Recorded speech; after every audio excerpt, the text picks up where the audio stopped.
They invited me to a very special reunion. Date? My birthday. I showed up smiling, 28 guests, cake, music. Not a word about me. When I asked, Mom laughed, "Your birthday?" Oh please, this was more important. Everyone laughed. I raised my glass, smiled, and said, "Then so is this." Froze the $5,200 bill, canceled the venue card, and sent one file titled FFF to every inbox before dessert. The file? FFF? That was the real dessert. Your birthday? My mom said, laughing with that flat, sharp edge she always saves for me. Oh please, this was more important. Laughter exploded across the table. Real, careless, ugly. My uncle nearly choked on his wine. My cousin Diana smacked the table. Someone clapped. No one looked at me. No one saw me. I was standing there, holding a champagne glass I'd paid for, in a venue I'd rented, surrounded by 28 people who called themselves my family. Fairy lights. Custom playlist. Catered seafood, and an open bar. A cake so big the decorator called twice to confirm the dimensions. And not a single person had said the words. Not one, "Happy birthday." I scanned the room. My aunt winked at me like I was being dramatic. My cousin Noah raised his glass. "The togetherness," he shouted. They cheered again. My sister, Emily, was live streaming on Instagram, panning over the table like she was proud of the decorations she hadn't paid for. Caption: "Best night ever with my real ones." I wasn't tagged. When I asked quietly, just once, Dad didn't even flinch. "This reunion was hard to plan, okay?" he said. "Don't make it about you." And Mom, from across the room, barked, "Honestly, grow up." That was the moment. That exact one. When something inside me stopped apologizing. I smiled. Lifted my glass. Tapped my phone. "To family," I said. "And if this is more important than me, then so is this." The screen behind them, still connected to the slideshow Emily had been looping, flickered. Then froze. Then changed. Because I'd already scheduled the file. The file named FFF. One copy. Every inbox. Every phone. Every name that had RSVP'd. I canceled the venue's payment mid-toast. Froze the $5,200 charge from the business card they didn't know I controlled. The cake? Unpaid. The DJ? Gone before dessert. But the file? That was the real dessert.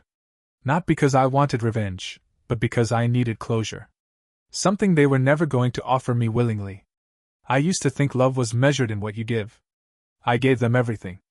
My first real job? I bought Dad a new phone because his was cracked beyond use. No thank you? He called it, finally, a real man's phone, and told people at work he gotten a promotion bonus.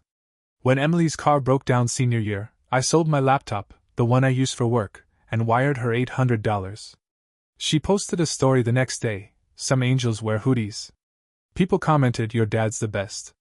She didn't correct them. When Mom's back pain got worse, I paid for a mattress with orthopedic support, $1,200. Emily posted a photo of Mom in bed with AT and wrote, "We always take care of each other in this family." Not once was I mentioned. Not even a tag. I didn't say anything. I told myself, you don't do it for recognition. You do it because it's right. That was the story I used to survive. Until I couldn't anymore. I paid for Emily's program. Full tuition.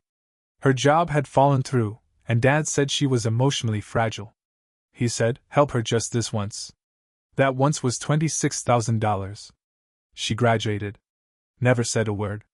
At the family barbecue that summer, Dad stood up and toasted himself. "Here's to raising kids who know how to support each other." Some families fall apart. Ours?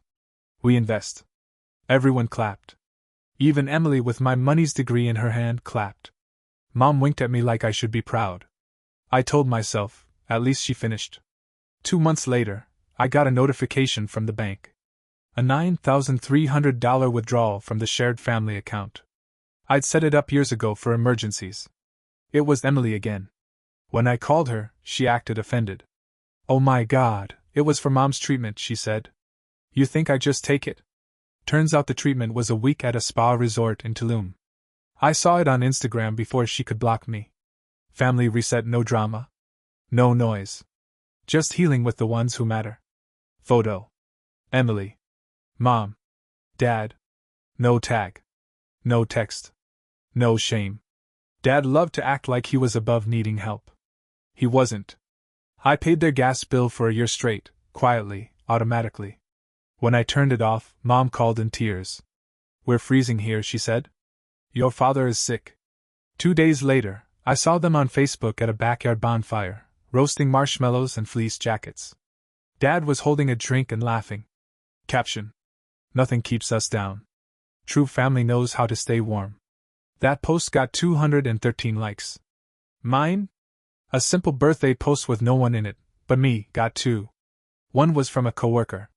The other was from an account that doesn't exist anymore. Then came the chat. It was my cousin Liam who leaked it. He sent me a screenshot from the group chat. Not the public one. Not the memes and weather updates. This one was private. Mean. Real. Emily had written. "Let's not tell him about the reunion until the week of. If he asks, just act like it was a last-minute thing. He ruins the energy." Dad replied. "If he shows up, I'll handle it. Might finally make a man out of him." Mom wrote. "He just takes things so personally. Let's make this a drama-free night." Someone, probably Aunt Diana, added, "Let's not give him an opportunity to monologue." Then the part that cracked something permanent. Emily. "Can we just not invite him at all? I mean, he's family by blood, but it's not like he's real family." The same week, Mom texted me asking for $600. Said the water heater was leaking. Said it was urgent. I asked for a photo. She left me on read. That night, she posted a picture of Emily holding shopping bags in front of a boutique with the caption, "Girl Day, finally." I zoomed in. One bag had a designer logo I recognized. I paid their rent that month anyway. Not because they deserved it, but because I didn't know how to stop being the good son. Then the windshield happened. I'd parked outside my apartment. Just finished a double shift. Coffee in one hand, keys in the other, I stepped out of my apartment, just trying to start the day. But when I looked up, there it was, scrawled across my windshield in thick, black paint. "You only exist when we need you." And underneath, in red marker, "Try showing up when it counts." I didn't call the cops. Didn't have to. The message said enough. And for the first time in my life, I understood it perfectly. That's when I started digging. Emily used to brag about how she backed up her entire life. Every message, every photo, every voicemail, she said it was smart, like having a safety net. Leverage, even. She must have forgotten that she left an old external hard drive in my storage unit years ago. And me? I don't throw things away. When I finally cracked it open, I found folders. Tons of them. One called Leverage. Another labeled James equals liar. And one just named Editables. Inside that last one were screenshots of our text conversations, doctored. Twisted to make it look like I'd called her a failure, told her to disappear. Even audio clips. One file had my voice saying, "You're nothing. You ruined everything." But I never said that. Not in that tone. Not in that order. And right there, next to her edited versions, were the originals, the raw recordings.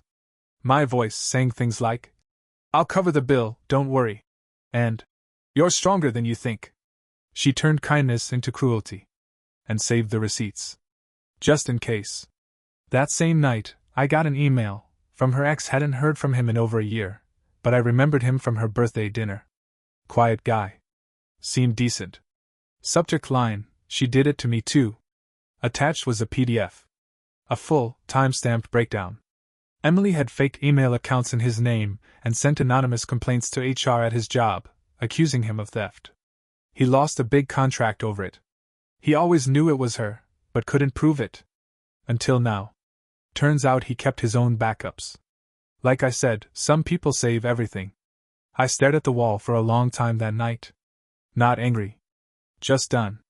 I used to think the worst thing was feeling unwanted. But it's not. The worst is being useful to people who don't even see you as real. People who treat your generosity like it's a bill they're unwilling to pay. People who only remember you when something breaks, and they need someone to fix it. I wasn't that guy anymore. So when the invitation for the very special reunion landed in my inbox, with the date, the time, the location, the fake enthusiasm, I responded right away. RSVP'd first. They thought I was coming to smile, pour drinks, maybe pick up the tab like I always did. They didn't know I'd already uploaded the file. FFF. The fake family folder. Screenshots. Audio clips. Payment records. Text messages. They could have the cake. But dessert? Dessert was mine.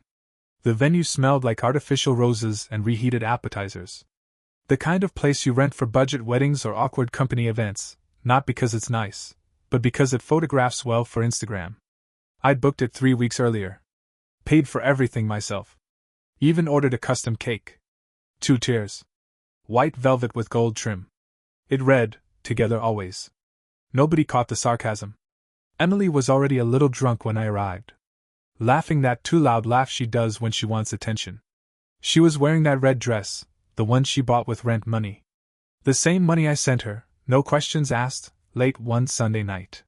Mom was fussing over the flowers. Dad stood near the bar, locked in conversation with a guy who looked like he billed by the hour and drank before noon. My aunt was filming the entire evening for her vlog. Nobody acknowledged me. Not one greeting. I walked in with a smile anyway. It's how I survived them. There were 28 guests. All of them had received the file the night before. They just didn't realize it yet. It was sitting quietly in their inboxes. Labeled FFF.pdf. Some had opened it. Some hadn't. Didn't matter. They'd all see it soon. Dinner began with Emily raising a glass. To being surrounded by the people who truly matter. She slurred slightly. Not everyone makes the cut, you know? Laughter. Glasses clinked. She looked straight at me. I raised my glass too. Calm. Quiet. Then Dad stood. Always the performer. His voice was loud, overly polished, full of that self-congratulatory pride he wears like cologne. Tonight isn't just about reconnecting, he said. It's about remembering who holds us up. Our blood. Our roots. Mom clapped. I think. Then he added, glancing away from me. Not everyone shows up when it counts. That was my cue. I smiled wider. Got up. Tapped my glass. I'd like to say a few words. The room went still. Like the curtain dropping before a play. I wasn't planning on speaking, I said. But since tonight's not about me, and definitely not about my birthday, I thought I'd tweak a few things. A few nervous laughs. Then quiet again. I held up my phone. 1 tap. That's all it takes. The lights dimmed. The projector behind me, which had been looping family photos Emily had picked, flickered. I'd swapped the slideshow out earlier that day. The first image appeared. A screenshot of a group chat. Emily's name lit up in blue. Let's just not invite him, she'd written. He makes everything weird anyway. Mom's reply. Agreed. He takes everything personal. This is about love, not guilt. Dad chimed in. If he asks, we say it was a surprise. Maybe he'll pay for it again. Their laughter once echoed through that thread. But not this time. These came from your phones, I said, turning to them. Emily, your old backup drive, the one with all your receipts. You should have encrypted it. She gasped. Heads turned. Eyes darted. No one moved. Next slide, audio clips. The first was her voice. Poorly stitched together. I always hated you. You're nothing. You ruined my life. Then the original version played. My voice, soft and steady. Don't worry, I'll cover it. You're stronger than you think. Same date. Same file. Completely different message. She doctored these, I said. She made fake messages. Fake recordings. She sent them to family. To employers. Even to someone she planned to hurt before breaking up with him. That's when her ex stood up. Yeah, I invited him too. Ethan. He stepped forward, calm, composed, holding a black folder. She did the same thing to me, he said. I lost my contract. Almost lost my home. She told me if I ever left, she'd make me regret being born. Her exact words. He laid down printed screenshots for everyone to see. I kept the texts. Emily screamed. Dad shot up from his seat, face red. What is this? You think this proves something? You think you're better than us because you've got, what, screenshots? I looked him straight in the eye. No, I said, calm and steady. I think I'm better than this because I finally stopped lying to myself. One more click. The next slide popped up, financial summary, past 3 years.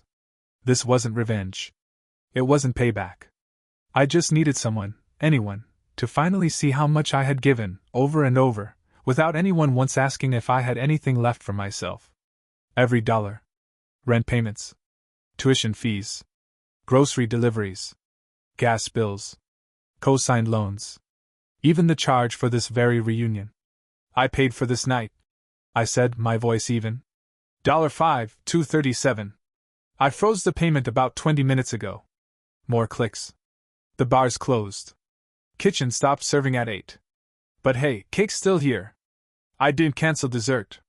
The room stirred. People were shifting in their seats, whispering, some getting up. A few just walked out. Emily tried to salvage the room. He's not thinking straight, she said, voice rising. This feels like an attack, not a conversation. Ethan, her ex, replied from across the table. Or maybe you're just afraid of being seen. Then Mom spoke. Quietly. Barely above a whisper, hidden behind a napkin. You could have just talked to us. I turned toward her, confused for a second, like I didn't recognize her voice. You mean, like when I asked about the family vacation you all took without telling me? Silence. Or when you used my credit card to buy Emily's graduation ring? Still nothing. Or how you told people I was emotionally manipulative, just because I asked for a thank you? Her mouth opened, but no words came out. I took a breath. Here's what I've learned, I said, speaking to the whole room now. You don't have to yell to hurt someone. Sometimes silence does it just fine. Sometimes laughter cuts deeper. I turned to Emily. You laughed when I walked into a room full of people on my birthday and not one of you said the word. Then to Dad. You toasted to family and called me a shadow. Then to Mom. And you? You stood by. Every time. I stepped away from the screen. Smoothed my jacket. The crowd looked smaller now. Paler. Quiet. I'm not mad anymore, I said. I'm just done. And just before I turned to leave, I smiled one last time and said, enjoy the cake. That's the only thing I didn't cancel. They thought it was a meltdown. A breakdown. Some dramatic outburst I'd regret. They thought I'd disappear into the night, tail between my legs, then come back later like always, with another apology, another check, another silence. What they didn't realize was, that wasn't an explosion. That was ignition. The next morning, I made coffee in a kitchen only I had the keys to. Then I sat down, opened my laptop, and got to work. First thing, changed every password. Email. Bank. Utilities. Even the Netflix profile they'd all been freeloading on. Then I logged into the Joint Family Emergency Fund. The one I opened years ago because family means helping each other. Funny how I was always the only one doing the helping. 3 taps later, automatic rent transfers. Cancelled. Mom's health insurance premiums? Cancelled. Weekly grocery deliveries? Gone. When the app asked for a reason, I typed financial abuse. Fraud suspected. I didn't smile. Not yet. At exactly 7:42 a.m., the calls started. First Mom. Then Emily. Then the family group chat blew up. Why isn't the rent going through? Mom's insurance just bounced. Did you change the passwords? Please fix this. People are asking questions. What did you do? I didn't answer. Instead, I opened a folder on my desktop called Receipts. Inside, 3 years' worth of screenshots, records, audio clips, even a PDF titled Loan Fraud 2021. That one mattered most. Because in 2021, my dad opened a credit card in my name. He said it was for emergencies. And like a fool, I believed emergency meant maybe helping with something real. He used it to buy a smart TV, a sound system, and to pay off Emily's phone bill. Just last month, he racked up $7,800 on that card. Restaurants. Spa resorts. Botox. I submitted a full fraud report. 28 charges in dispute. I included audio clips, him bragging about fixing his credit thanks to James. And one voicemail where he threatened me if I didn't send another 1,000. Then I called the bank. I'd like to report a forged co-signature, I said.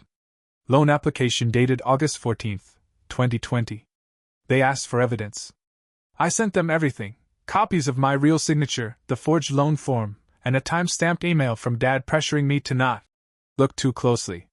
They opened an investigation in under 36 hours. His credit line? Frozen. By noon, Emily sent me a 1,000-word email titled, "Seriously?" It started with, "You're being vindictive," and ended with, "You'll regret making enemies out of blood." I didn't reply. Instead, I contacted the family lawyer, Grandpa's old guy. I filed a formal request to remove myself from every joint asset, estate tie, and shared claim. I gave up my stake in the house. Walked away from the trust.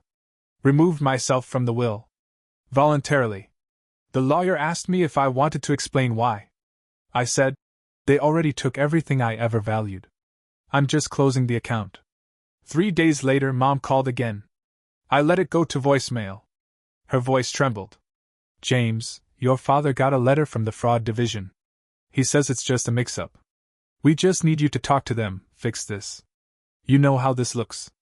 Then softer, "Are you happy now?" That line. Always that line. She used it when I was 8 and told the teacher about Dad's drinking. She used it when I was 16 and wouldn't lie to a cop about a noise complaint. She texted it when Emily accused me of stealing her laptop, while I was 300 miles away. "Are you happy now?" As if their mess was something I'd created.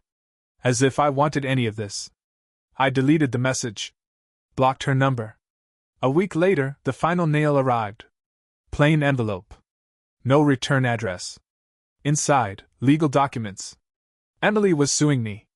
For damages to family reputation. Dad had signed on to support it. I laughed. Not because it was funny. But because it was just desperate.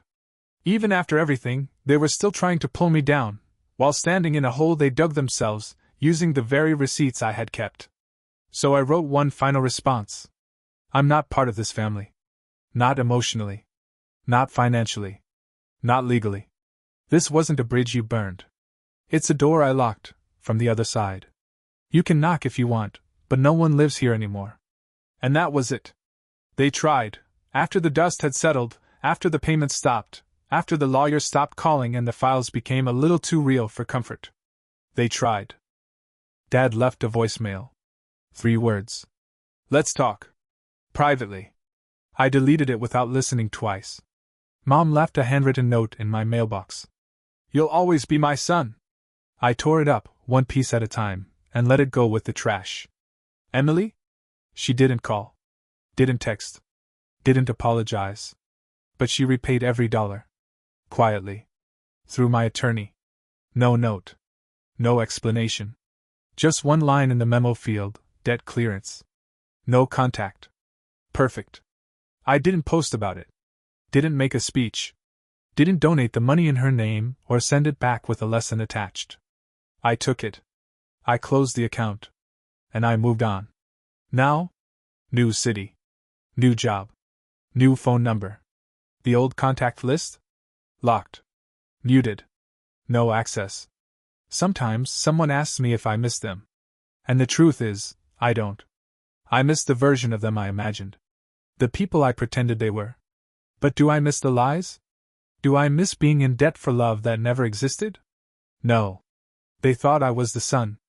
But really? I was just the credit line. And now?